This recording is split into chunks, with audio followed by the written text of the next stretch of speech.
Super prime ನಲ್ಲಿ ಇವತ್ತಿನ ಇಡೀ ದಿವಸದ ಪ್ರಮುಖ ಬೆಳವಣಿಗೆಗಳ ವಿಶೇಷ ವರದಿಗಳನ್ನು ನಿಮಗೆ ತೋರಿಸ್ತೀನಿ. ಅದಕ್ಕಿಂತ ಮುಂಚಿತವಾಗಿ ರಾಜ್ಯ, ದೇಶ ಹಾಗೂ ವಿದೇಶಗಳಲ್ಲಿ ನಡೆದಿರುವ ಟಾಪ್ 18 ಸುದ್ದಿಗಳನ್ನು ನೋಡೋಣ.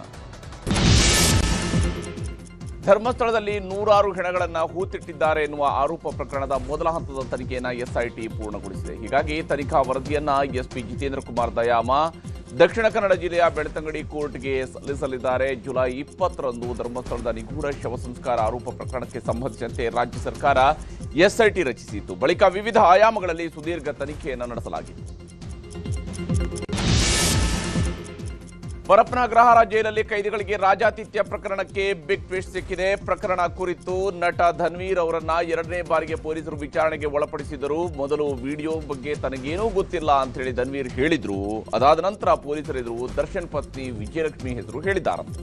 ವಕೀಲರೊಬ್ಬರಿಂದ ನನಗೆ ವಿಡಿಯೋಗಳು ಸಿಕ್ಕಿದ್ವು, ಅವುಗಳನ್ನು ವಿಜಯಲಕ್ಷ್ಮಿ ಅವರಿಗೆ ಕಳಿಸಿದ್ದೇನೆ ಅಂತ ಹೇಳಿದ್ದು ಇದೀಗ ವಿಜಯಲಕ್ಷ್ಮಿ ಅವರಿಗೂ ವಿಚಾರಣೆಯ ಬಿಸಿ ಎದುರಾಗಿದೆ.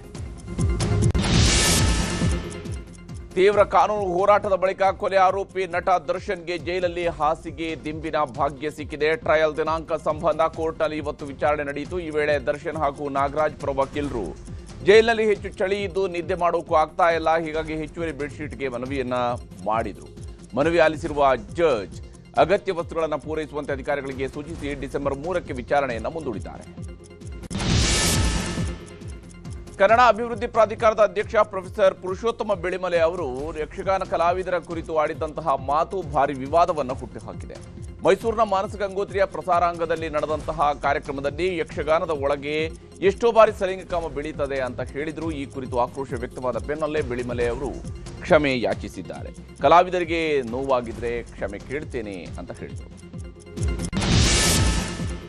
ಬಿಜೆಪಿಯ ಮೋಸದಿಂದ ಬಿಹಾರವನ್ನ ಗೆದ್ದಿದ್ದಾರೆ ಅಂತ ಕಾರ್ಮಿಕ ಸಚಿವ ಸಂತೋಷ್ ಲಾಡ್ ಆರೋಪ ಮಾಡಿದ್ದಾರೆ. ಹುಬ್ಬಳ್ಳಿಯಲ್ಲಿ ಮಾತನಾಡಿದ ಅವರು, ಬಿಹಾರ ಚುನಾವಣೆಯ ವೇಳೆ ದೆಹಲಿಯಲ್ಲಿ ಬಾಂಬ್ ಬ್ಲಾಸ್ಟ್ ಆಗುತ್ತೆ, ದೆಹಲಿ ಸ್ಫೋಟ ಆದಾಗ ಪ್ರಧಾನಿ ಎಲ್ಲಿದ್ರು, ಚುನಾವಣಾ ಆಯೋಗ ಬಿಜೆಪಿ ಅಣತಿಯಂತೆ ಕೆಲಸ ಮಾಡ್ತಾ ಇದೆ, ಬಿಹಾರದಲ್ಲಿನ ಗೋಲ್ಮಾಲ್ಗೆ ಅಂಕಿಅಂಶಗಳೇ ಸಾಕ್ಷಿ ಅಂತ ಹೇಳಿದರು.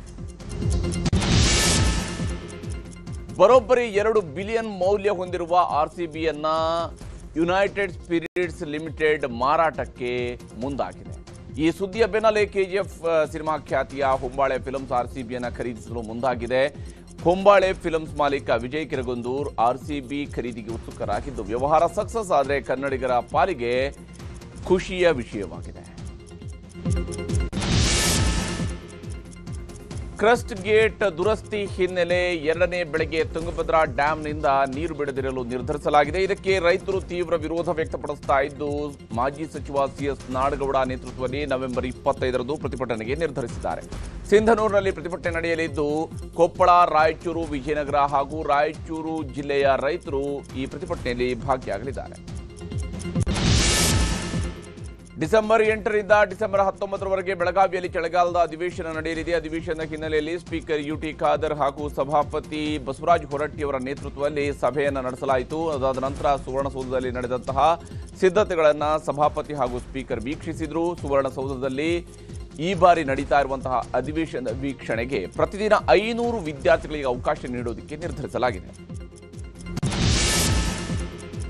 ಬಿಹಾರದ ಮುಖ್ಯಮಂತ್ರಿಯಾಗಿ ನಾಳೆ 10ನೇ ಬಾರಿಗೆ ನಿತೀಶ್ ಕುಮಾರ್ ಪ್ರಮಾಣ ವಚನ ಸ್ವೀಕರಿಸಲಿದ್ದಾರೆ. ಪಾಟ್ನಾದ ಗಾಂಧಿ ಮೈದಾನದಲ್ಲಿ ಪ್ರಮಾಣ ವಚನ ಸ್ವೀಕಾರ ಸಮಾರಂಭ ನಡೆಯಲಿದೆ. ಪ್ರಧಾನಿ ಮೋದಿ ಸೇರಿದಂತೆ ಎನ್ಡಿಎ ನಾಯಕರು ಈ ಕಾರ್ಯಕ್ರಮದಲ್ಲಿ ಭಾಗಿಯಾಗಲಿದ್ದಾರೆ. ಇವತ್ತು ಎನ್ಡಿಎ ಶಾಸಕಾಂಗ ಪಕ್ಷದ ಸಭೆ ನಡೆಸಿದ ನಂತರ ಗವರ್ನರ್ ಅವರನ್ನ ಭೇಟಿಯಾದ ನಿತೀಶ್ ಕುಮಾರ್ ಸರ್ಕಾರ ರಚನೆಗೆ ಹಕ್ಕು ಮಂಡಿಸಿದ್ರು. ಪ್ರಧಾನಮಂತ್ರಿ ನರೇಂದ್ರ ಮೋದಿ ಬಗ್ಗೆ ಡಿಎಂಕೆ ನಾಯಕ ಜಯಪಾಲನ್ ನಾಲಿಗೆ ಹರಿಬಿಟ್ಟಿದ್ದಾರೆ.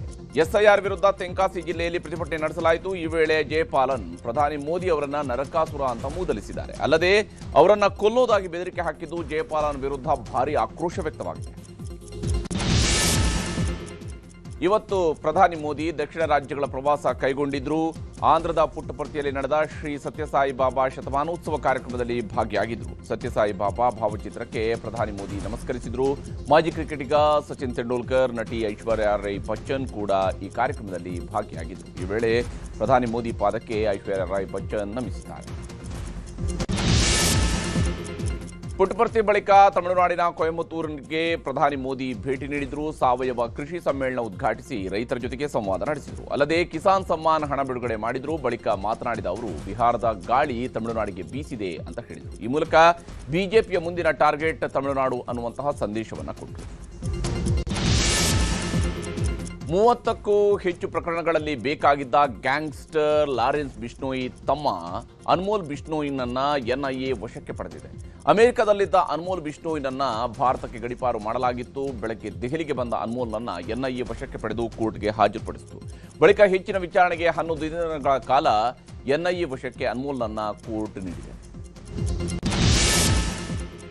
ಕೆಂಪುಕೋಟೆ ಬಳಿ ನಡೆದ ಬಾಂಬ್ ದಾಳಿ ಕುರಿತು ತನಿಖೆಯನ್ನ ಎನ್ಐಎ ಚುರುಕುಗೊಳಿಸಿದೆ. ಬಂಧಿತ ಜೆಇಎಂ ಕಾರ್ಯಕರ್ತೆ ಡಾಕ್ಟರ್ ಶಾಹೀನ್ ಶಹೀದ್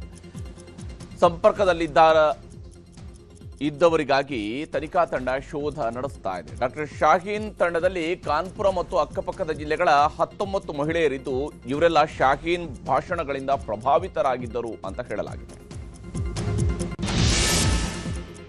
ಗಡಿಯಾಚೆಗಿನ ಭಯೋತ್ಪಾದನೆಗೆ ಪಾಕಿಸ್ತಾನ ನೆರವು ನೀಡ್ತಾ ಇದೆ ಅನ್ನೋದಕ್ಕೆ ಮತ್ತೊಂದು ಸಾಕ್ಷ್ಯ ಸಿಕ್ಕಿದೆ. ನಮ್ಮ ಗುಂಪು ಕೆಂಪುಕೋಟೆಯಿಂದ ಕಾಶ್ಮೀರದ ಅರಣ್ಯದವರೆಗೂ ನುಗ್ಗಿ ಹೊಡೆದಿದೆ ಅಂತ ಪಾಕಿಸ್ತಾನದ ನಾಯಕ ಚೌಧರಿ ಅನೂರುಲ್ ಹಕ್ ಹೇಳಿದ್ದಾನೆ. ಹಕ್ ನೀಡಿರುವಂತಹ ಹೇಳಿಕೆ ವೈರಲ್ ಆಗಿದ್ದು, ಕೆಂಪುಕೋಟೆಯ ಬಳಿ ನಡೆದಂತಹ ಸ್ಫೋಟದ ಹಿಂದೆ ಪಾಕಿಸ್ತಾನದ ಕೈವಾಡ ಇರುವುದು ಜಗಜ್ಜಾಹೀರಾಗಿದೆ. ಆಸ್ಟ್ರೇಲಿಯಾದ ಸಿಡ್ನಿಯಲ್ಲಿ ಭೀಕರ ರಸ್ತೆ ಅಪಘಾತ ಸಂಭವಿಸಿದೆ. ಭಾರತೀಯ ಮೂಲದ ಸಮನ್ವಿತಾ ಧರೇಶ್ವರ್ ಎಂಬ 33 ವರ್ಷದ ಗರ್ಭಿಣಿ ಸಾವಿಗೀಡಾಗಿದ್ದಾರೆ. ತನ್ನ ಪತಿ ಹಾಗೂ ಮಗನೊಂದಿಗೆ ನಡೆದುಕೊಂಡು ಹೋಗ್ತಾ ಇದ್ದಾಗ ವೇಗವಾಗಿ ಬಂದಂತಹ BMW ಕಾರು ಅವರಿಗೆ ಡಿಕ್ಕಿ ಹೊಡೆದಿದೆ. ದಕ್ಷಿಣ ಲೆಬನಾನ್ನ ಪ್ಯಾಲೆಸ್ತೀನಿಯನ್ನರ ನಿರಾಶ್ರಿತರ ಶಿಬಿರದ ಮೇಲೆ ಇಸ್ರೇಲ್ ವೈಮಾನಿಕ ದಾಳಿ ನಡೆಸಿದೆ. ದಾಳಿಯಲ್ಲಿ 14 ಮಂದಿ ಸಾವಿಗೀಡಾಗಿದ್ದು ಹಲವರು ಗಾಯಗೊಂಡಿದ್ದಾರೆ. ವರ್ಷದ ಹಿಂದೆ ಇಸ್ರೇಲ್ ಹಿಜ್ಬುಲ್ಲಾ ನಡುವೆ ಕದನ ವಿರಾಮದ ನಂತರ ಲೆಬನಾನ್ ಮೇಲೆ ನಡೆದಂತಹ ಭೀಕರ ದಾಳಿ ಇದಾಗಿದೆ. ಉಕ್ರೇನ್ ಮೇಲೆ ರಷ್ಯಾ ಭಾರೀ ದಾಳಿ ನಡೆಸಿದೆ. 470 ಡ್ರೋನ್ಗಳು ಮತ್ತು 48 ಕ್ಷಿಪಣಿಗಳ ಮೂಲಕ ಉಕ್ರೇನ್ ಮೇಲೆ ದಾಳಿ ನಡೆಸಲಾಗಿದೆ. ದಾಳಿಯಲ್ಲಿ ಕನಿಷ್ಠ 9 ಮಂದಿ ಸಾವಿಗೀಡಾಗಿದ್ದು ಹಲವರು ಗಾಯಗೊಂಡಿದ್ದಾರೆ. ಈಗ ಸುದ್ದಿಗಳನ್ನು ವಿವರವಾಗಿ ನೋಡ್ತಾ ಹೋಗೋಣ. ಶಬರಿಮಲೆ ಅಯ್ಯಪ್ಪನ ದರ್ಶನಕ್ಕೆ ದೇಶದ ಮೂಲೆ ಮೂಲೆಗಳಿಂದ ಕೋಟಿ ಸಂಖ್ಯೆಯಲ್ಲಿ ಭಕ್ತರು ಬರ್ತಾ ಇರ್ತಾರೆ. ಅದರಲ್ಲೂ ಮಕರ ಜ್ಯೋತಿಯ ಸಂದರ್ಭದಲ್ಲಿ ಸ್ವಾಮಿಯ ದರ್ಶನ ಮಾಡಿ ಪುನೀತರಾಗುವಂಥದ್ದು ಅನೇಕ ಭಕ್ತರ ಆಸೆ.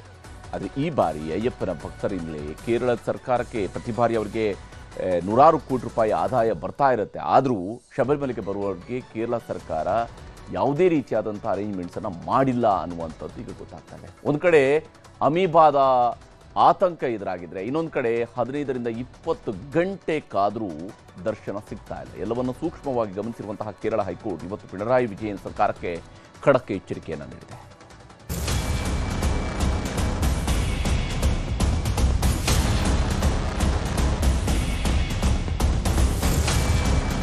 ಕೇರಳದ ಶಬರಿಮಲೆಯಲ್ಲಿ ಅಯ್ಯಪ್ಪನ ಮಾಲೆ ಹಾಕೊಂಡು ಹೋದವರಿಗೆ ಕೇರಳ ಸರ್ಕಾರ ನರಕ ತೋರಿಸುತ್ತಿದೆ. ಪಂಪಾದಿಂದ ಹಿಡಿದು ಶಬರಿಮಲೆ ದೇವಸ್ಥಾನದವರೆಗೂ ಅಯ್ಯಪ್ಪನ ಮಾಲಾಧಾರಿಗಳು ಉಸಿರು ಬಿಗಿ ಹಿಡ್ಕೊಂಡು ಸಾಕಪ್ಪ ಸಾಕು ಶಬರಿಮಲೆ ಯಾತ್ರೆ ಅಂತ ಮೂಗು ಮುರಿತಿದ್ದಾರೆ. ಕೇರಳ ಸರ್ಕಾರ ಮಾಡಿರುವ ಅವ್ಯವಸ್ಥೆಯಿಂದ ಸಾವಿರಾರು ಕಿಲೋಮೀಟರ್ ದೂರದಿಂದ ಅಯ್ಯಪ್ಪನ ದರ್ಶನಕ್ಕೆ ಬಂದ ಭಕ್ತರು ಗಂಟೆಗಟ್ಲೆ ಕಾದರೂ 10 ಅಡಿ ಹೆಜ್ಜೆ ಹಾಕೋಕ್ಕಾಗ್ತಿಲ್ಲ. ಆ ಮಟ್ಟಿಗೆ ಜನದಟ್ಟಣೆ. ಮಹಿಳೆ ಜೀವ ಹೋದ್ರೂ ಅದೇ ನಿರ್ಲಕ್ಷ್ಯ. ನಿನ್ನೆ ಶಬರಿಮಲೆ ಯಾತ್ರೆಯಲ್ಲಿ ತೀವ್ರ ಜನಸಂದಣಿಯಿಂದಾಗಿ 58 ವರ್ಷದ ಮಹಿಳೆಯೊಬ್ಬರು ಮೃತಪಟ್ಟಿದ್ರು. ಕೋಸಿಕೋಡ್ನ ಕೊಯ್ಲಾಂಡಿ ಮೂಲದ 58 ವರ್ಷದ ಸತಿ ಹೆಸರಿನ ಮಹಿಳೆ ಅಪ್ಪಚ್ಚಿಮೇಡು ಅನ್ನೋ ಜಾಗದಲ್ಲಿ ಕುಸಿದು ಬಿದ್ದರೂ ಸೂಕ್ತ ಚಿಕಿತ್ಸೆಗೆ ತಕ್ಷಣ ಮೆಡಿಕಲ್ ವ್ಯವಸ್ಥೆ ಇರಲಿಲ್ಲ. ಹೀಗಾಗಿ ಸತಿ ಹೆಸರಿನ ಮಹಿಳೆಯ ಜೀವನೇ ಹೋಯಿತು. ಇಷ್ಟಾದರೂ ಕೇರಳ ಸರ್ಕಾರ ಎಚ್ಚೆತ್ತುಕೊಂಡಿಲ್ಲ. ನವೆಂಬರ್ 16ರಿಂದ ಮಕರ ಜ್ಯೋತಿ ಯಾತ್ರೆ ಆರಂಭವಾಗಿದೆ. 3 ದಿನದಲ್ಲಿ 3 ಲಕ್ಷಕ್ಕೂ ಹೆಚ್ಚು ಭಕ್ತರು ಶಬರಿಮಲೆಗೆ ಬಂದಿದ್ದಾರೆ. ಈಗಲೂ ಬರ್ತಿದ್ದಾರೆ. ಇಷ್ಟಾದರೂ ಪಿಣರಾಯಿ ಸರ್ಕಾರ ಕ್ಯಾರೆ ಅಂತಿಲ್ಲ. ಆಧ್ಯಾತ್ಮಿಕ ಶುದ್ಧೀಕರಣದಿಂದ, ಲೌಕಿಕ ಭೋಗಗಳಿಂದ ದೂರವಿದ್ದು ದೈಹಿಕ ಮತ್ತು ಮಾನಸಿಕ ಶಿಸ್ತು ಕಾಪಾಡಿಕೊಂಡು ಅಯ್ಯಪ್ಪನ ಮಾಲೆ ಹಾಕೊಂಡು ವ್ರತ ಮಾಡಿ ತಲೆ ಮೇಲೆ ಇರುಮುಡಿ ಹೊತ್ಕೊಂಡು ಕಿಲೋಮೀಟರ್ ಗಟ್ಲೆ ನಡ್ಕೊಂಡು ಅಯ್ಯಪ್ಪನ ದರ್ಶನಕ್ಕೆ ಬಂದಿದ್ದಾರೆ. ಆದರೆ ಕುಡಿಯೋಕೆ ಶುದ್ಧ ನೀರು ಸಿಗ್ತಿಲ್ಲ. ಕಾಲಿಗೆ ಚಪ್ಪಲಿ ಹಾಕದೆ ಚಳಿಯಲ್ಲೂ ಮೈತುಂಬ ಬಟ್ಟೆ ತೊಡದೆ ಅಯ್ಯಪ್ಪ ಅಯ್ಯಪ್ಪ ಅಂತ ಬಂದವರಿಗೆ ಹೊಟ್ಟೆಗೆ ಊಟ ಸಿಗ್ತಿಲ್ಲ. ಪುಟ್ಟ ಪುಟ್ಟ ಮಕ್ಕಳಿಗೂ ಮಾಲೆ ಹಾಕಿಸಿಕೊಂಡು ಬಂದ ಪೋಷಕರಿಗೆ ಒಂದ್ ಕಡೆ ಮಕ್ಕಳ ಜೀವ ಉಳಿಸಿಕೊಳ್ಬೇಕಾದ ಅನಿವಾರ್ಯತೆ, ಇನ್ನೊಂದ್ ಕಡೆ ಅಯ್ಯಪ್ಪನ ದರ್ಶನ ಮಾಡ್ಕೊಂಡೇ ಹೋಗ್ಬೇಕು ಅನ್ನುವ ಸಂಕಲ್ಪದ ಸಂಕೋಲೆಗೆ ಸಿಲುಕಿ ನರಳಾಡ್ತಿದ್ದಾರೆ. ಆ ಮಟ್ಟಿಗೆ ಶಬರಿಮಲೆಗೆ ಅಯ್ಯಪ್ಪನ ಭಕ್ತರ ದಂಡೆ ಹರಿದು ಬಂದಿದೆ.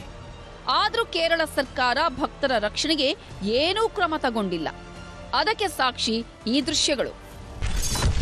ಒಂದ್ ಕಡೆ ಭಕ್ತ ಸಾಗರ, ಇನ್ನೊಂದ್ ಕಡೆ ವೈರಸ್ ಅಬ್ಬರ.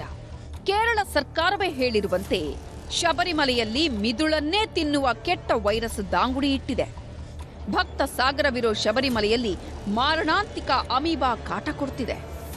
ಆದರೆ ಪಿಣರಾಯಿ ವಿಜಯನ್ ಸರ್ಕಾರ ವೈರಸ್ ಬಗ್ಗೆ ಎಚ್ಚರಿಕೆಯಿಂದ ಇರಿ ಅಂತ ಹೇಳಿ ಗೈಡ್ಲೈನ್ಸ್ ರಿಲೀಸ್ ಮಾಡಿದ್ದೇ ಹೊರತು ಲಕ್ಷಾಂತರ ಜನ ಸೇರುವ ಶಬರಿಮಲೆಯಲ್ಲಿ ತುರ್ತು ಚಿಕಿತ್ಸೆಗೆ ಸೂಕ್ತ ವ್ಯವಸ್ಥೆಯನ್ನೇ ಮಾಡಿಲ್ಲ. ಒಂದ್ ಕಡೆ ಲಕ್ಷ ಲಕ್ಷ ಭಕ್ತರಿಂದ ತುಂಬಿ ಹೋಗಿರೋ ಶಬರಿಮಲೆಯಲ್ಲಿ ಈಗ ವೈರಸ್ ಅಬ್ಬರನೂ ಹೆಚ್ಚಾಗ್ತಿದೆ. ಏನಿದು ಶಬರಿಮಲೆಯಲ್ಲಿ ಕಾಡ್ತಿರೋ ವೈರಸ್? ಕೇರಳದಲ್ಲಿ ಹೆಚ್ಚಾಗಿರುವ ನೆಗ್ಲೇರಿಯಾ ಫೌಲೇರಿ ಹೆಸರಿನ ಸೋಂಕಿನಿಂದ ಈಗಾಗಲೇ ನೂರಾರು ಜನ ಆಸ್ಪತ್ರೆ ಸೇರಿದ್ದಾರೆ. ಇದೇ ವೈರಸ್ ಶಬರಿಮಲೆಗೆ ಬಂದಿದ್ದ ಅನೇಕ ಅಯ್ಯಪ್ಪನ ಭಕ್ತರಲ್ಲೂ ಕಾಣಿಸಿಕೊಂಡಿದೆ.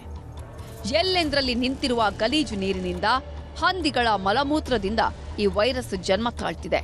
ಹೆಚ್ಚಾಗಿ ನೀರಿನಲ್ಲೇ ಈ ವೈರಸ್ಗಳು ವಾಸವಾಗಿದ್ದು, ಅಯ್ಯಪ್ಪನ ದರ್ಶನಕ್ಕೆ ಬಂದ ಭಕ್ತರು ಸ್ನಾನ ಮಾಡಿದ್ರೆ ಸಾಕು, ಮೂಗಿನ ಮೂಲಕ ದೇಹಕ್ಕೆ ಈ ಸೋಂಕು ಸೇರಿಕೊಳ್ತಿದೆ. ಸೋಂಕು ದೇಹಕ್ಕೆ ಸೇರಿದ 7 ದಿನಗಳೊಳಗೆ ಅನಾರೋಗ್ಯ ಶುರುವಾಗುತ್ತೆ. ಜ್ವರ, ತೀವ್ರ ತಲೆನೋವು, ವಾಕರಿಕೆ, ವಾಂತಿ, ಕುತ್ತಿಗೆ ಬಿಗಿತ ಕಾಣಿಸುತ್ತೆ. ತಲೆಭಾರ ಹೆಚ್ಚಾಗಿ ಮೆದುಳಿನ ಕೋಶಗಳಿಗೆ ಹಾನಿ ಮಾಡುತ್ತೆ. ಅಮೀಬಾದಿಂದ ಬರುವ ರೋಗಕ್ಕೆ ತಕ್ಷಣಕ್ಕೆ ಸೂಕ್ತ ಚಿಕಿತ್ಸೆಯೇ ಇಲ್ಲ. ಹೀಗಾಗಿ ಅಯ್ಯಪ್ಪನ ಭಕ್ತರು ನಿಂತ ನೀರಿನಲ್ಲಿ ಸ್ನಾನ ಮಾಡಬಾರದು, ನೀರು ಕುಡಿಬಾರದು ಅಂತ ಮಾರ್ಗಸೂಚಿ ಹೊರಡಿಸಿದ್ದಾರೆ. ಕುದಿಸಿ ಆರಿಸಿದ ನೀರನ್ನೇ ಬಳಸಬೇಕು ಅಂತ ಗೈಡ್ಲೈನ್ಸ್ನಲ್ಲಿ ಹೇಳಲಾಗಿದೆ. ಆದರೆ ಕೇರಳ ಸರ್ಕಾರ ಭಕ್ತರಿಗೆ ಸ್ನಾನಕ್ಕೆ ಬದಲಿ ವ್ಯವಸ್ಥೆ ಮಾಡಿಲ್ಲ. ಕುಡಿಯೋದಕ್ಕೆ ಪಂಪಾ ನದಿ ನೀರನ್ನೇ ಭಕ್ತರಿಗೆ ಕೊಡ್ತಿದೆ. ಕೆಲವೆಡೆ ಶುದ್ಧೀಕರಿಸಿದ ನೀರು, ಕೆಲವೆಡೆ ಅಶುದ್ಧ ನೀರು ಪೂರೈಕೆ ಮಾಡ್ತಿದೆ. ಕೇರಳ ಸರ್ಕಾರಕ್ಕೆ ಚಾಟಿ ಬೀಸಿದ ಹೈಕೋರ್ಟ್.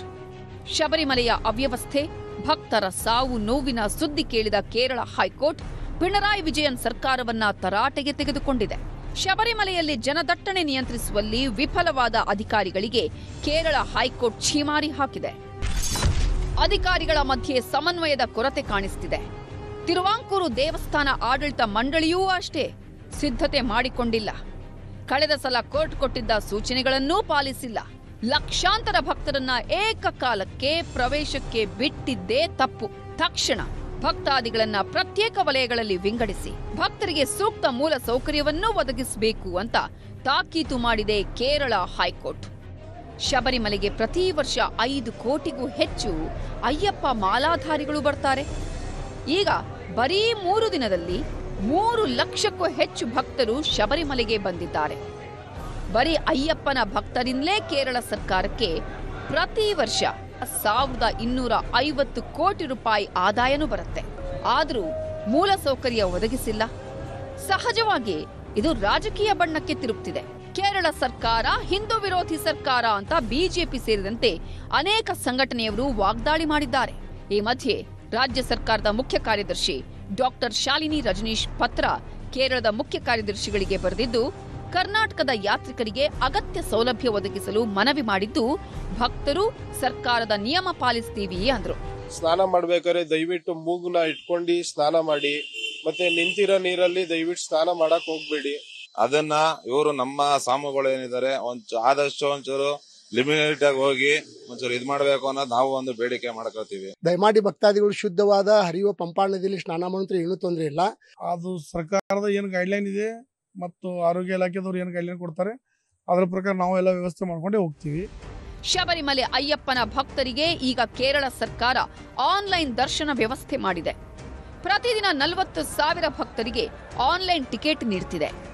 ಅಪ್ಪಿ ತಪ್ಪಿ ಆನ್ಲೈನ್ ನೋಂದಣಿ ಇಲ್ಲದೆ ಬಂದರೂ ದಿನಕ್ಕೆ 20,000 ಭಕ್ತರನ್ನ ಮಾತ್ರ ದರ್ಶನಕ್ಕೆ ಬಿಡುವ ತೀರ್ಮಾನ ಮಾಡಿದೆ. ಕೇರಳ ಸರ್ಕಾರ ಏನಾದ್ರೂ ಮಾಡಲಿ, ಅಯ್ಯಪ್ಪನ ಭಕ್ತರು ಸಹಕಾರ ಕೊಡಬೇಕು. ಇನ್ನೊಂದ್ ಕಡೆ ಶಬರಿಮಲೆಯಲ್ಲಿ ಎದ್ದಿರುವ ವೈರಸ್ ಬಗ್ಗೆ ಮುಂಜಾಗ್ರತೆನೂ ವಹಿಸಬೇಕು. ಇಲ್ಲದಿದ್ರೆ ಸ್ವಲ್ಪ ದಿನ ಯಾತ್ರೆಯನ್ನೇ ಮುಂದೂಡಿದ್ರೂ ಒಳ್ಳೆಯದೇ. Bureau report, news 18. ಜನವರಿ 2025ರಂದು ಮಂಗಳೂರಿನ ಕೋಟಿಕಾರ ಸಹಕಾರಿ ಬ್ಯಾಂಕ್ನಲ್ಲಿ 12 ಕೋಟಿ ರೂಪಾಯಿಗಳ ದರೋಡೆಯಾಗಿತ್ತು. ಇನ್ನು ಬೀದರ್ನಲ್ಲೂ ಕೂಡ ನಡೆದಂತಹ ದರೋಡೆ ಯಾವ ಸ್ವರೂಪದನ್ನಂಥದ್ದು ನಮಗೆಲ್ಲರೂ ಕೂಡ ಗೊತ್ತೇ ಇರುತ್ತದೆ. ಆದರೆ ಇವತ್ತು ಬೆಂಗಳೂರಿನಲ್ಲಿ ಆಗಿರುವಂತಹ ದರೋಡೆ ಇದೆಯಲ್ಲ, ಮಠ ಮಧ್ಯಾಹ್ನ 7 ಕೋಟಿ 11 ಲಕ್ಷ ರೂಪಾಯಿಯನ್ನು ಬೆಂಗಳೂರಿನಲ್ಲೇ ಕ್ಯಾಶ್ ತೆಗೆದುಕೊಂಡು ಹೋಗ್ತಕ್ಕಂತಹ ವೆಹಿಕಲನ್ನು ಅಡ್ಡಗಡ್ತಾರಂತೆ. ಅದರಿಂದ ಡ್ರೈವರ್ನ ತಲೆಗೆ ಗನ್ ಪಾಯಿಂಟ್ ಇಟ್ಟು ಆತನನ್ನು ಬೇರೆ ಕಡೆಗೆ ಕರ್ಕೊಂಡು ಹೋಗ್ತಾರಂತೆ. ನಂತರ ಫ್ಲೈಓವರ್ ಮೇಲೆ ಗಾಡಿ ನಿಲ್ಲಿಸಿ ಹಣ ಕದ್ಕೊಂಡು ಓಡಿ ಹೋಗ್ತಾರಂತೆ. ಇದೆಲ್ಲ ಸಿನಿಮಾ ಕಥೆ ಅಲ್ಲ, ರಿಯಲ್ ಆಗಿ ನಡೆದಿದೆ.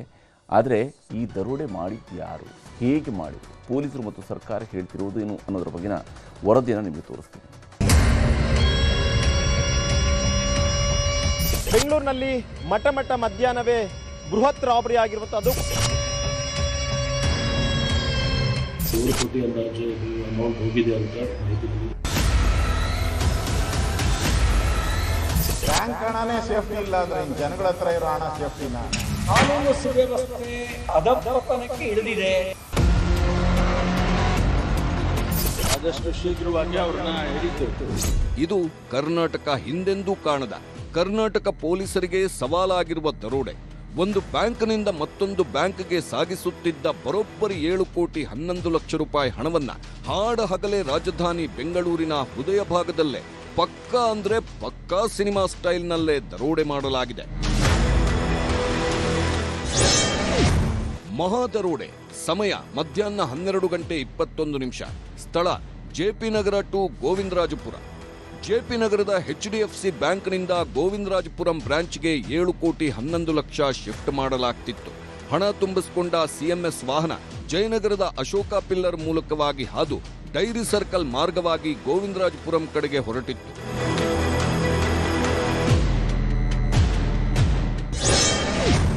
ಮಹಾದರೋಡೆ. ಸಮಯ ಮಧ್ಯಾಹ್ನ 12:29. ಸ್ಥಳ ಲಾಲ್ಬಾಗ್. ಹಣ ಸಾಗಿಸುವ CMS ಕಂಪನಿಯ ವಾಹನ ಲಾಲ್ಬಾಗ್ ಪಕ್ಕದ ರಸ್ತೆಯ ಮೂಲಕ ನಿಧಾನವಾಗಿ ಮುಂದಕ್ಕೆ ಹೋಗ್ತಿತ್ತು. ಇದೇ ಹಣ ಸಾಗಿಸುವ ವಾಹನವನ್ನ ದರೋಡೆಕೋರರಿದ್ದ ಕಾರು ಫಾಲೋ ಮಾಡ್ತಾ ಇತ್ತು. ಲಾಲ್ಬಾಗ್ ರಸ್ತೆಯಲ್ಲಿರುವ ಮನೆಯೊಂದರ CC ಕ್ಯಾಮೆರಾದಲ್ಲಿ ಆ ದೃಶ್ಯ ಸೆರೆಯಾಗಿತ್ತು.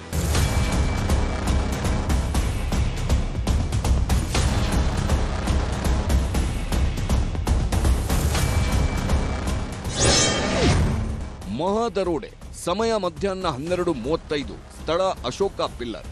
ಅಶೋಕ ಪಿಲ್ಲರ್ ಬಳಿ ಬ್ಯಾಂಕ್ಗೆ ಹಣ ಶಿಫ್ಟ್ ಮಾಡುವಾಗ 7-8 ಮಂದಿ ದರೋಡೆಕೋರರು RBI ಅಧಿಕಾರಿಗಳ ಸೋಗಿನಲ್ಲಿ ಗವರ್ಮೆಂಟ್ ಆಫ್ ಇಂಡಿಯಾ ಬೋರ್ಡ್ ಹಾಕೊಂಡಿದ್ದ ಇನೋವಾ ಕಾರಿನಲ್ಲಿ ಬಂದಿದ್ದಾರೆ. ಹಣದ ದಾಖಲೆ ಚೆಕ್ ಮಾಡಬೇಕೆಂಬ ನೆಪದಲ್ಲಿ ಹಣ ಇದ್ದ ವಾಹನದಲ್ಲಿದ್ದವರನ್ನ ಇನೋವಾ ಕಾರಿಗೆ ಹತ್ತಿಸಿಕೊಂಡಿದ್ದಾರೆ. ಬಳಿಕ ಡ್ರೈವರ್ಗೆ ಗನ್ ಪಾಯಿಂಟ್ ಇಟ್ಟು ಡೈರಿ ಸರ್ಕಲ್ ಕಡೆ ವಾಹನವನ್ನ ಮೂವ್ ಮಾಡಿಸಿದ್ದಾರೆ. ಈ ಸಂದರ್ಭದಲ್ಲಿ ಹಣ ಹಾಕುವಂತಹ ವೇಳೆಯಲ್ಲಿ ಅಲ್ಲಿದ್ದಂತಹ ಸೆಕ್ಯೂರಿಟಿ ಗಾರ್ಡ್ ಮತ್ತು ಗನ್ ಮ್ಯಾನ್ ಏನಿರ್ತಾರೆ ಆತನನ್ನ ಅಲ್ಲೇ ಇಳಿಸ್ತಾರೆ. ಅಲ್ಲೇ ಇಳಿಸಿದ್ದಾದಂತಹ ಬಳಿಕ ಉಳಿದಂತಹ ಸಿಬ್ಬಂದಿಯವರನ್ನ ಆ ಒಂದು ಇನೋವಾ ಕಾರ್ಗೆ ಹತ್ತಿಸ್ಕೊಂಡ್ಬಿಟ್ಟು ನಿಮ್ಮನ್ನ ಇಂಟ್ರಾಗೇಷನ್ ಮಾಡ್ಬೇಕು ಬನ್ನಿ ಅಂತ ಹೇಳ್ತಾರೆ. ಇಲ್ಲಿ ನೀವು ದೃಶ್ಯದಲ್ಲೂ ಕೂಡ ನೀವು ನೋಡ್ತಾ ಇರಬಹುದು, ಆ ಒಂದು ಗನ್ ಮ್ಯಾನ್ ಬಳಸಿದಂತಹ ಗನ್ ಏನಿತ್ತು ಆ ಒಂದು ಗನ್ ಕೂಡ ಅಷ್ಟೇ ಇದೇ ಒಂದು ವೆಹಿಕಲ್ ನಲ್ಲೇ ಬಿಟ್ಟು ಹೋಗಿದ್ದಾರೆ. ಯಾಕಂದ್ರೆ ಗನ್ ಮ್ಯಾನ್ ಅನ್ನು ಕೂಡ ಅಷ್ಟೇ ನೀನು ಯಾವುದೇ ಕಾರಣಕ್ಕೂ ಬರಂಗಿಲ್ಲ, ಇವ್ರನ್ನ ಇನ್ವೆಸ್ಟಿಗೇಷನ್ ಮಾಡಬೇಕು ಅಂತ ಹೇಳ್ತಾರೆ. ಮಹಾದರೋಡೆ. ಸಮಯ ಮಧ್ಯಾಹ್ನ 12:45. ಸ್ಥಳ ಡೈರಿ ಸರ್ಕಲ್ ಫ್ಲೈಓವರ್. ಹಣ ಸಾಗಿಸುತ್ತಿದ್ದ ಕಾರು ಡೈರಿ ಸರ್ಕಲ್ನ ಫ್ಲೈಓವರ್ನ ಮಧ್ಯಭಾಗಕ್ಕೆ ಬರುತ್ತಿದ್ದಂತೆ CMSನ ಕ್ಯಾಶ್ ಸಾಗಿಸುವ ವಾಹನವನ್ನ ಅಲ್ಲೇ ನಿಲ್ಲಿಸ್ತಾರೆ. ಕ್ಷಣಾರ್ಧದಲ್ಲಿ 7 ಕೋಟಿ 11 ಲಕ್ಷ ರಾಬರಿ ಮಾಡಿ ಅದನ್ನ ಇನೋವಾ ಕಾರಿಗೆ ಶಿಫ್ಟ್ ಮಾಡಿಕೊಂಡು ದರೋಡೆಕೋರರು ಪರಾರಿಯಾಗಿದ್ದಾರೆ. ಹಣ ಸಾಗಿಸುತ್ತಿದ್ದ ವಾಹನ ಮತ್ತು ಸಿಬ್ಬಂದಿಯನ್ನ ಡೈರಿ ಸರ್ಕಲ್ ಫ್ಲೈಓವರ್ ಮೇಲೆಯೇ ಬಿಟ್ಟು ಎಸ್ಕೇಪ್ ಆಗಿದ್ದಾರೆ.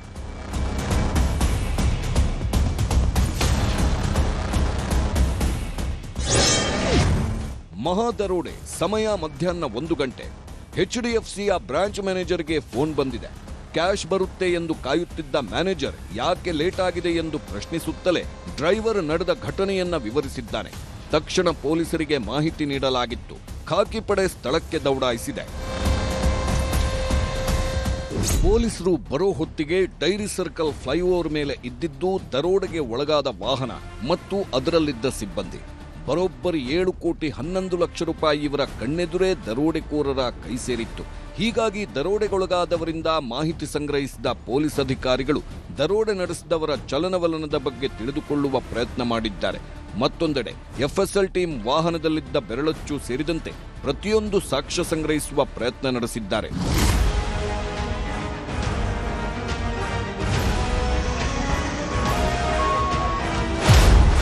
ಹಣ ಲೂಟಿಗೆ ಖತರ್ನಾಕ್ ಪ್ಲಾನ್ ಮಾಡಿದ್ದ ದರೋಡೆಕೋರರು ಮೊದಲಿಗೆ ಝೆನ್ ಕಾರಿನಲ್ಲಿ ಎಟಿಎಂ ವ್ಯಾನ್ ಅಡ್ಡಗಟ್ಟಿದ್ದಾರೆ. ಬಳಿಕ ಝೆನ್ ಕಾರಿಂದ ಸಿಮೆಂಟ್ ಬಣ್ಣದ ಇನೋವಾಗೆ ದರೋಡೆಕೋರರು ಶಿಫ್ಟ್ ಆಗಿದ್ದಾರೆ. 2 ಕಾರುಗಳಿಗೆ ನಕಲಿ ನಂಬರ್ ಪ್ಲೇಟ್ ಅಳವಡಿಕೆ ಮಾಡಿರುವುದು ಪತ್ತೆಯಾಗಿದೆ. ಅಲ್ಲದೆ ಗವರ್ಮೆಂಟ್ ಆಫ್ ಇಂಡಿಯಾ ಅಂತ ಬೋರ್ಡ್ ಕೂಡ ಹಾಕಲಾಗಿತ್ತು. KA03NC8052 ನಂಬರಿನ ಕಾರಲ್ಲಿ ಬಂದು 7.11 ಕೋಟಿ ರೂಪಾಯಿ ಲೂಟಿ ಮಾಡಲಾಗಿದೆ. ಝೆನ್ ಕಾರಿನಲ್ಲೂ 3-4 ಮಂದಿ ಇದ್ದ ಬಗ್ಗೆ ಮಾಹಿತಿ ಸಿಕ್ಕಿದೆ. ದರೋಡೆ ವೇಳೆ ಹಿಂದಿ ಭಾಷೆ ಮಾತನಾಡ್ತಾ ಇದ್ರು ಅನ್ನೋ ಮಾಹಿತಿ ಸಿಕ್ಕಿದ್ದು ಉತ್ತರ ಭಾರತದ ಗ್ಯಾಂಗ್ನಿಂದ ದರೋಡೆ ನಡೆದಿರುವ ಶಂಕೆ ವ್ಯಕ್ತವಾಗಿದೆ.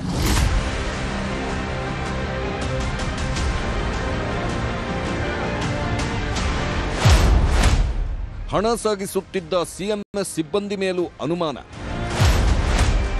3 ವಶಕ್ಕೆ ಪಡೆದು ಪೊಲೀಸರಿಂದ ವಿಚಾರಣೆ. ದರೋಡೆ ನಡೆದಾಗ ಸಿಎಂಎಸ್ ವಾಹನದಲ್ಲಿದ್ದ ಸಿಬ್ಬಂದಿ ಮೇಲೂ ಅನುಮಾನಗಳು ದಟ್ಟವಾಗಿವೆ. ಹೀಗಾಗಿ ಸದ್ಯ ಹಣ ತುಂಬಿದ್ದ ವಾಹನದಲ್ಲಿನ 4 ವಿಚಾರಣೆ ಮಾಡಲಾಗ್ತಿದೆ. ಇವರು ಇದೇ ಹಣ ಸಾಗಿಸುವ ಕಂಪನಿಯಲ್ಲಿ 7-8 ವರ್ಷಗಳಿಂದಲೂ ಕೆಲಸ ಮಾಡುತ್ತಿದ್ದರು ಎಂಬುದೂ ಗೊತ್ತಾಗಿದೆ. ಒಂದು ಕಡೆ ತನಿಖೆ ಮಾಡುವಾಗಲೇ ಶಂಕಿತರ ಫೋಟೋಗಳು ಕೂಡ ಸಿಕ್ಕಿವೆ. ಶಂಕಿತ ದರೋಡೆಕೋರರ ಫೋಟೋ ರಿಲೀಸ್ ಮಾಡಿರುವ ಪೊಲೀಸರು ಇನೋವಾ ಹೋದ ಮಾರ್ಗಗಳಲ್ಲಿ ಹುಡುಕಾಡುತ್ತಿದ್ದಾರೆ. ಮಧ್ಯಾಹ್ನ 3:10 ಸಂದರ್ಭದಲ್ಲಿ ಭಟ್ರಹಳ್ಳಿ ಪಾಸ್ ಆಗಿರುವ ಇನೋವಾ ಕಾರು ತಮಿಳುನಾಡು ಕಡೆ ಹೋಗಿರುವ ಶಂಕೆ ಮೇರೆಗೆ ಅತ್ತಿಬೆಲೆ ಟೋಲ್ ಬಳಿಯೂ ನಾಕಾಬಂದಿ ಹಾಕಲಾಗಿದೆ.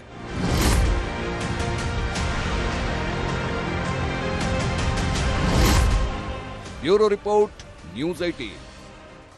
ಸಿಎಂ ಹಾಗೂ ಡಿಸಿಎಂ ಇಬ್ಬರು ದೆಹಲಿಗೆ ಹೋಗಿ ಬಂದ ಮೇಲೆ ರಾಜ್ಯದಲ್ಲಿ ಕುರ್ಚಿ ಕದನಕ್ಕೆ ಸಂಬಂಧಪಟ್ಟಂತೆ ದಿನಕ್ಕೊಂದು ಬೆಳವಣಿಗೆಗಳು ನಡೀತಾ ಇದ್ದಾವೆ. ಯಾಕಂದರೆ ನಾಳೆ ಬಂತು ಅಂತೇಳಿ ಆದರೆ ಈ ಸಿದ್ದರಾಮಯ್ಯನವರ ನೇತೃತ್ವದಲ್ಲಿ ಸರ್ಕಾರ ರಚನೆಯಾಗಿ ಬರ್ತಿ 2.5 ವರ್ಷ ಆಗುತ್ತೆ.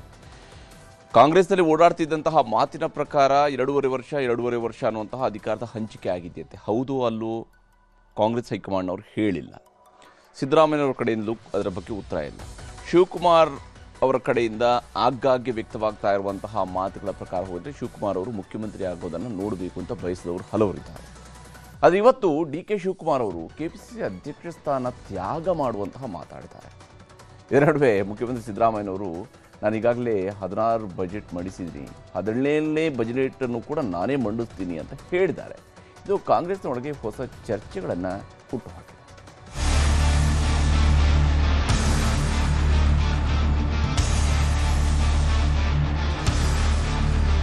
ಮುಖ್ಯಮಂತ್ರಿ ಸಿದ್ದರಾಮಯ್ಯ 3 ದಿನದಲ್ಲಿ 2 ಸಲ ದೆಹಲಿಗೆ ಹೋಗಿ ಬಂದ್ರು. ರಾಹುಲ್ ಗಾಂಧಿ, ಸೋನಿಯಾ ಗಾಂಧಿ ಅವರನ್ನ ಮಾತಾಡಿಸಿ ಸಂಪುಟ ಪುನಾರಚನೆ ಬಗ್ಗೆ ಚರ್ಚಿಸಿದ್ರು. ಆಮೇಲೆ ಮಲ್ಲಿಕಾರ್ಜುನ ಖರ್ಗೆ ಅವರನ್ನ ಭೇಟಿಯಾಗಿ ಕುರ್ಚಿ ಬದಲಾವಣೆ ಬಗ್ಗೆ ಮಾತಾಡಿದ್ರು. ಆದ್ರೆ ಮುಖ್ಯಮಂತ್ರಿಗಳಿಗೆ ಸುಲಭವಾಗಿ ಸಿಕ್ಕಿದ್ದ ಹೈಕಮಾಂಡ್ ನಾಯಕರು ಉಪಮುಖ್ಯಮಂತ್ರಿ DK ಶಿವಕುಮಾರ್ ಅವರಿಗೆ ಸಿಗಲಿಲ್ಲ. ಬೇಸರದಲ್ಲೇ ದೆಹಲಿಯಿಂದ DK ಶಿವಕುಮಾರ್ ವಾಪಸಾದ್ರು. ಈಗಾಗಿದೆ DK ಶಿವಕುಮಾರ್ ತ್ಯಾಗದ ಮಾತುಗಳನ್ನಾಡಿದ್ದಾರೆ. ನಾವು ಪರ್ಮನೆಂಟ್ ಆಗಿರಕ್ ಆಗಲ್ಲ. No one can be permanent here. ಇಲ್ಲಿವರೆಗೂ ಪಾರ್ಟಿ ಪ್ರೆಸಿಡೆಂಟ್ ಕಂಟಿನ್ಯೂ ಮಾಡೋ ಅಂತ ಹೇಳಿದ್ರೆ ಅಲ್ಲಿವರೆಗೂ ನಾವು ಕೆಲಸ ಮಾಡ್ಕೊಂಡು ಹೋಗ್ತೀವಿ. ಬೆಂಗಳೂರಿನ KPCC ಕಚೇರಿಯಲ್ಲೇ ಇಂದಿರಾ ಗಾಂಧಿರವರ 108ನೇ ಜನ್ಮದಿನೋತ್ಸವದ ಕಾರ್ಯಕ್ರಮದಲ್ಲಿ DK ಶಿವಕುಮಾರ್ ಭಾಗಿಯಾಗಿದ್ರು. ಇದೇ ವೇದಿಕೆಯಲ್ಲೇ DK ಶಿವಕುಮಾರ್, ನಾನು ಇಲ್ಲಿ ಇರ್ತೀನೋ ಇಲ್ವೋ ಎನ್ನುವುದು ಮುಖ್ಯ ಅಲ್ಲ, ಎಷ್ಟು ದಿನ ಅಧಿಕಾರದಲ್ಲಿದ್ದೀವಿ ಅನ್ನೋದು ಮುಖ್ಯವಲ್ಲ, ನನ್ನ ಅವಧಿಯಲ್ಲೇ 100 ಕಾಂಗ್ರೆಸ್ ಕಚೇರಿಗಳಾಗಬೇಕು ಅಂದ್ರು. ಆಮೇಲೆ ನಾನು ಫ್ರಂಟ್ ಲೈನ್ ನಲ್ಲೇ ಇರ್ತೇನೆ, ನಾಯಕತ್ವ ಗಿದ್ದೇ ಇರುತ್ತೆ ಅಂತಾನು ಹೇಳಿದ್ರು. ನಾನು ಇರ್ತೀನೋ ಇಲ್ಲೋ ಅದು ಬೇರೆ ವಿಚಾರ, ಬಟ್ 100 ಕಚೇರಿ ಯಾರು ನನ್ನ ಕಾಲದಲ್ಲಿ ಮಾಡಿ ಹೋಗ್ಬೇಕು ಅನ್ನೋ ದೃಷ್ಟಿಯಿಂದ ಎಲ್ಲ ಪರ್ಮನೆಂಟ್ ಆಗಿ ಒಂದ್ ನಿಮಿಷ ನಾವು ಪರ್ಮನೆಂಟ್ ಆಗಿ ಇರಕ್ ಆಗಲ್ಲ, ಬೇರೆಯವ್ರಿಗೆ ಅವಕಾಶ ಮಾಡಿಕೊಡ್ಬೇಕು. ಬಟ್ ನಾನು ಲೀಡರ್ಶಿಪ್ ಅಲ್ಲಿ ಇರ್ತೀನಿ, ತಲೆ ಕೆಡಿಸ್ಕೊಳಕ್ ಹೋಗ್ಬೇಡಿ, be there in the front line. But ಇರೋಂಥ ಸಂದರ್ಭದಲ್ಲಿ ಯಾವ ರೀತಿ ಪಕ್ಷ ಕಟ್ಟಬೇಕು ಅನ್ನೋದು ಒಂದು ಪ್ರಯತ್ನ ಮಾಡಿ ನನ್ನ ಡ್ಯೂಟಿ ನಾನು ಮಾಡಿದ್ದೀನಿ. ಕಾರ್ಯಕ್ರಮ ಮುಗಿಸಿ ಹೊರಗೆ ಬಂದ ಮೇಲೆ ಮಾಧ್ಯಮಗಳ ಎದುರು DK ಶಿವಕುಮಾರ್ ಇದೇ ಮಾತನ್ನ ಹೇಳಿದ್ರು. No one can permanent here. High command ಹೇಳಿದ್ದನ್ನ ಕೇಳ್ತೀನಿ ಅಷ್ಟೇ ಅಂದ್ರು. No one can be permanent here. So ಅದಕ್ಕೆ ನಮ್ಮ ಕಾಲದಲ್ಲಿ ಏನಾದ್ರು ಒಂದು ಗುರುತುಗಳು ಬಿಟ್ಟು ಹೋಗ್ಬೇಕು ಅನ್ನೋ ದೃಷ್ಟಿಯಿಂದ ಎಲ್ಲಿವರೆಗೂ ಪಾರ್ಟಿ ಪ್ರೆಸಿಡೆಂಟ್ ಆಗಿ ಕಂಟಿನ್ಯೂ ಮಾಡೋ ಅಂತ ಹೇಳಿದ್ರೆ ಅಲ್ಲಿವರೆಗೂ ನಾನು ಕೆಲಸ ಮಾಡ್ಕೊಂಡು ಹೋಗ್ತೀನಿ. ಪಾರ್ಟಿಗೆ ಏನಾದ್ರು ಒಂದು ಗುರುತನ್ನು ಬಿಟ್ಟು ಹೋಗ್ಬೇಕಾಗ್ತದೆ, ಕಟ್ಟಡಗಳನ್ನ ಕಟ್ಟಬೇಕಾಗ್ತದೆ, ಸೊ ಹಂಗೆ ಮೆಂಬರ್ಶಿಪ್ ನ ಜಾಸ್ತಿ ಮಾಡ್ಬೇಕಾಗ್ತದೆ. ಇವೆಲ್ಲ ಪಕ್ಷಕ್ಕೆ ಏನೇನು ಬೇಕೋ ಅದನ್ನ ನಾನು ಹೇಳ್ತಾ ಇದ್ದೀನಿ ಹೊತ್ತು ಬೇರೆ ಏನಿಲ್ಲ. ನಾನು ತ್ಯಾಗ ಓಡೋಗೋ ಮನುಷ್ಯ ಅಲ್ಲ. ಎಲ್ಲಿವರೆಗೂ ನನಗೆ ಗಾಂಧಿ ಕುಟುಂಬ ಮತ್ತು ಕಾಂಗ್ರೆಸ್ ಪಕ್ಷದ ಅಧ್ಯಕ್ಷರು ಕೆಲಸ ಮಾಡ್ಕೊಂಡು ಹೋಗು ಅಂತ ಹೇಳ್ತಾರೋ ಆ ಕೆಲಸವನ್ನು ನಾನು ಮಾಡ್ಕೊಂಡು ಹೋಗ್ತೀನಿ. ಡಿಕೆ ಶಿವಕುಮಾರ್ ಆಡಿರುವ ತ್ಯಾಗದ ಮಾತುಗಳಿಗೆ ಕಾಂಗ್ರೆಸ್ ಒಳಗೆ ಹಲವು ವ್ಯಾಖ್ಯಾನಗಳು ಶುರುವಾಗಿವೆ. ಇದರ ಮಧ್ಯೇನೆ ಮುಖ್ಯಮಂತ್ರಿ ಸಿದ್ದರಾಮಯ್ಯ ಇಲ್ಲಿಯವರೆಗೂ 16 ಬಜೆಟ್ ಮಂಡಿಸಿದ್ದೀನಿ, 17ನೇ ಬಜೆಟ್ ಕೂಡ ನಾನೇ ಮಂಡಿಸ್ತೀನಿ ಅಂದ್ರು.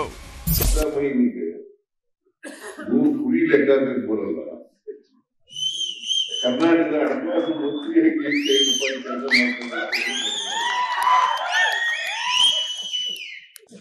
Budget ಮಂಡಿಸಿದ್ರು, 16 budget ಮಂಡಿಸಿದ್ರು, next 17 budget. ಇನ್ನೊಂದು ಕಡೆ ವಿರೋಧ ಪಕ್ಷದ ನಾಯಕ ಆರ್ ಅಶೋಕ್ ಡಿಕೆಶಿ ಅವರ ತ್ಯಾಗದ ಮಾತು ಕೇಳಿ ಅವರ ಮೇಲೆ ನನಗೆ ಸಿಂಪತಿ ಇದೆ ಅಂತಾನೆ. ಸಿದ್ದರಾಮಯ್ಯ ಕುರ್ಚಿ ಬಿಡಲ್ಲ ಅಂತಾನು ಕಾಲೆಳೆದ್ರು. ಪಾಪ ಏನೇನು ತ್ಯಾಗ ಮಾಡಬೇಕಾಗ್ತದೋ ಗೊತ್ತಿಲ್ಲ. ಡಿ ಕೆ ಶಿವಕುಮಾರ್ಗೆ ನನ್ನ ಸಿಂಪತಿ ಇದೆ. ಅಂದರೆ ಇಷ್ಟು ವೈರಾಗ್ಯ ಬೇಡ ಅಂತ ನಾನು ಡಿ ಕೆ ಶಿವಕುಮಾರ್ ಅವ್ರಿಗೆ ಸಲಹೆ ಕೊಡ್ತೀನಿ. ಇಷ್ಟು ಬೇಗ ವೈರಾಗ್ಯ ತಾಳಬೇಡಿ, ಇನ್ನೂ ವಯಸ್ಸಿದೆ ನಿಮಗೆ. ಸಿದ್ದರಾಮಯ್ಯನವ್ರ ಅಷ್ಟು ಈಸಿಯಾಗಿ ತಗೊಂಡಿದ್ರು. ಸಿದ್ದರಾಮಯ್ಯನ ಟೇಕ್ ಇಟ್ ಗ್ರ್ಯಾಂಟ್ ತಗೊಂಡಿದ್ರು. D K Shivakumar take it grant, ನಾನು ಹೇಳಿದ ತಕ್ಷಣ ಬಿಡ್ತಾರೆ, ನಾನು ಹೋಗಿ ಸಿಂಹಾಸನದ ಮೇಲೆ ಕೂತ್ಕೊಂಡ್ಬಿಡ್ಬೇಕು. ಸಿದ್ದರಾಮಯ್ಯ ಬಿಡೋ ಮಗ ಅಲ್ಲ ಅನ್ನೋದನ್ನ ತೋರಿಸ್ಬಿಟ್ಟಿದ್ದಾರೆ. ಆರ್ ಅಶೋಕ್ ವಿಧಾನಸಭೆ ವಿಪಕ್ಷ ನಾಯಕರಾಗಿರೋದ್ರಿಂದ ಅಶೋಕ್ ಮಾತನ್ನ ಅಲ್ಲಗೆಳೆಯೋಕೆ ಆಗಲ್ಲ. ಡಿಕೆ ಶಿವಕುಮಾರ್ ತ್ಯಾಗ ಮಾಡ್ತಾರೋ, ಸಿದ್ದರಾಮಯ್ಯನವರು ಏನೇನ್ ಗೇಮ್ ಪ್ಲಾನ್ ಮಾಡ್ತಾರೋ ಗೊತ್ತಿಲ್ಲ. ಆದ್ರೆ ಕಾಂಗ್ರೆಸ್ ಹೈಕಮಾಂಡ್ ಮಟ್ಟದಲ್ಲಿ ಬದಲಾವಣೆ ಬಗ್ಗೆ ಗುಪ್ತ ಚರ್ಚೆಗಳು ನಡೀತಿರೋದಂತೂ ಸತ್ಯ. Bureau report, news 18. ಮೊನ್ನೆಯಷ್ಟೇ ಪ್ರಧಾನಮಂತ್ರಿಯವರನ್ನ ಭೇಟಿಯಾಗಿದ್ದಂತಹ ಸಿಎಂ ಸಿದ್ದರಾಮಯ್ಯ 5 ಪ್ರಮುಖ ಬೇಡಿಕೆಗಳನ್ನು ಮುಂದಿಟ್ಟಿದ್ರು. ಈಗ ಮೋದಿ ಸರ್ಕಾರ ಇದರಲ್ಲಿ ಒಂದು ಬೇಡಿಕೆಯನ್ನು ಈಡೇರಿಸಿದೆ. ಸಕ್ಕರೆಗೆ ಈಗಿರುವ 31 ರೂಪಾಯಿ MSPಯನ್ನು 40 ರೂಪಾಯಿಗೆ ಏರಿಸುವಂತಹ ಭರವಸೆ ಕೊಟ್ಟಿದೆ. ಇನ್ನೊಂದು ಕಡೆ ರೇಷನ್ ಅಂಗಡಿ ಸಂಘಗಳಲ್ಲಿ ಮಾರಾಟ ಮಾಡುವಂತಹ ರಾಗಿ, ಮೆಕ್ಕೆಜೋಳಕ್ಕೆ ನೀಡ್ತಾ ಇದ್ದ ಕಮಿಷನ್ ದರವನ್ನು 27 ರೂಪಾಯಿಗೆ ಏರಿಕೆ ಮಾಡಲಾಗಿದೆ. ಹೀಗಿದ್ರೂ ನಮಗೇನು ಲಾಭ ಇಲ್ಲ ಅಂತ ರೈತರು ಹೋರಾಟ ಮುಂದುವರಿಸಿದ್ದಾರೆ.